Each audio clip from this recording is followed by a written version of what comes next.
Le indagini hanno consentito di accertare l'esistenza di due vere e proprie bande criminali parallele, non solo un vincolo associativo, ma due. Uno che faceva capo al bidello Antonio Laimo e l'altro al baby pensionato Daniele Rampello. L'allora ispettore della Digos, Lanfranco Lantieri, ricostruisce così in aula l'inchiesta sulla fabbrica dei falsi invalidi denominata La Carica delle 104, che ha sgominato una rete di cui ne avrebbero fatto parte medici corrotti, pubblici funzionari e faccendieri, che, sostiene l'accusa, attestavano falsamente patologie e invalidità per truffare lo Stato con previdenze e benefici, come esoneri o trasferimenti in ambito lavorativo, previsti dalla legge per chi è invalido, è malato o lo è realmente.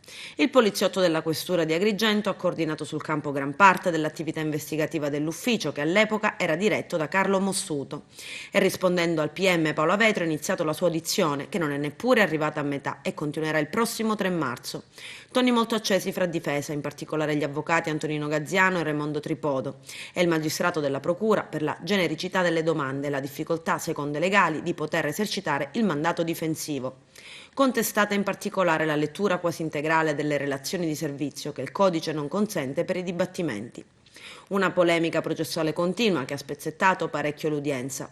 Lantieri ha ricordato che l'indagine ha avuto diversi impulsi, fra questi le segnalazioni del direttore dell'INPS che denunciava irregolarità e stranezze su alcune situazioni legate alle commissioni di invalidità, oltre che denunce di un gruppo di insegnanti.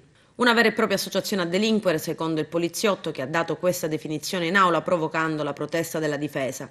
La qualificazione giuridica di un fatto, ha detto l'avvocato Tripodo, non può essere affidata al test, altrimenti gli facciamo scrivere la sentenza e ce ne andiamo a casa.